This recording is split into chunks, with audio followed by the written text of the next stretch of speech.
O que é o depósito recursal? Quem precisa fazer? Vamos falar sobre isso? Eu sou a professora Cleise Coast, professora no CEISC, também advogada e doutoranda em Direito. E este é o quadro Quintas da CLT, um quadro que busca trazer para você alguns conceitos, algumas explicações sobre o mundo mágico da CLT.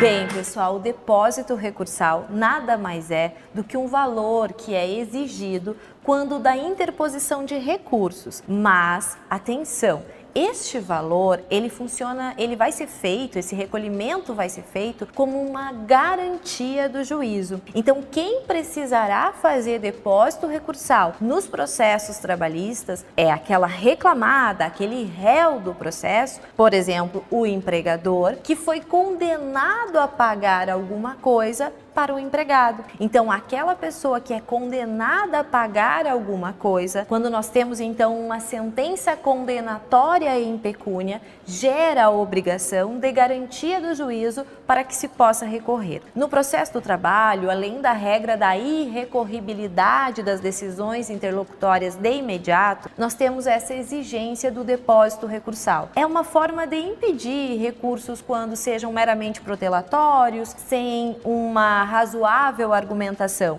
Significa dizer que aquela parte reclamada ela terá que pensar duas vezes antes de fazer o recurso, afinal de contas ela vai ter que fazer o depósito recursal e por essa razão acaba tendo mais seriedade nos recursos interpostos. Mas atenção, esse depósito recursal ele tem limitações, então qual vai ser a limitação, qual vai ser o valor do depósito recursal? A primeira coisa que você precisa saber é que todo ano o TST ele reajusta o valor dos depósitos recursais, que são feitos para o recurso ordinário, recurso de revista, recurso extraordinário, os embargos também ao TST, o recurso ordinário na ação rescisória. Neste caso, o TST vai trazer o valor que é chamado de teto, ou seja, se a condenação for maior do que este teto indicado pelo TST, que a título de exemplo, agora o valor, neste momento, o valor para recurso ordinário ele está aproximadamente de R$ 9.500.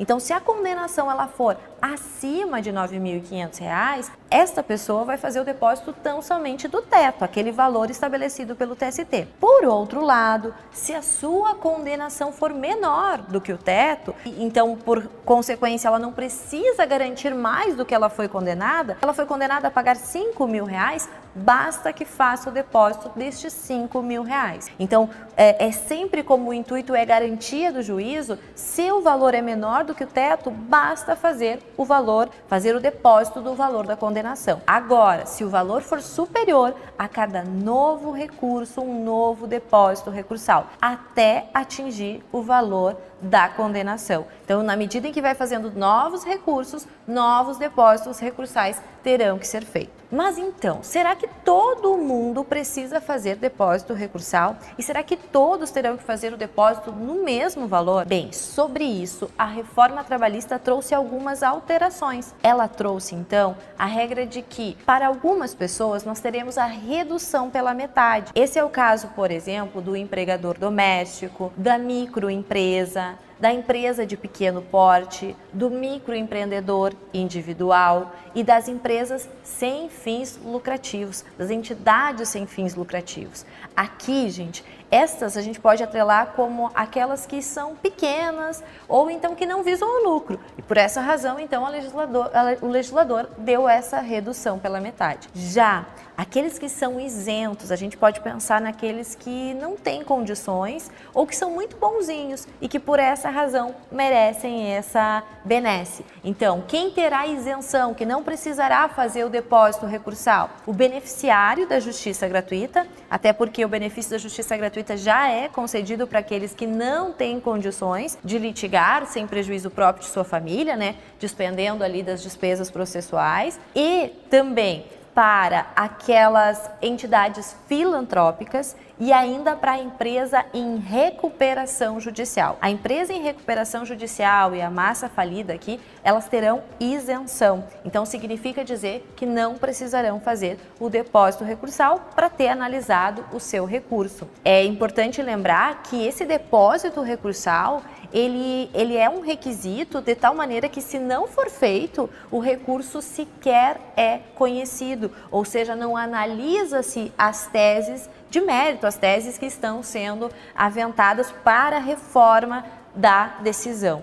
E esse depósito recursal, ele também pode ser substituído. Também foi uma novidade advinda da reforma trabalhista. Ele pode ser substituído pela fiança bancária e pelo seguro garantia judicial. Então é para aquelas situações em que a pessoa não tem o valor de imediato, mas tem uma fiança, tem um seguro, e ela consegue fazer esta substituição. Esse depósito recursal que estamos aqui falando, ele é feito em conta vinculada ao juízo. Então, o advogado, quando vai interpor o recurso, ele vai fazer este depósito recursal. Esse depósito recursal, ele pode ser feito durante todo o prazo do recurso ali. Tá? Ele vai poder ser feito durante todo o prazo do recurso. E aí tem que se fazer a comprovação do seu depósito, porque é só com o depósito recursal, quando ele é exigido, que o recurso vai ser conhecido.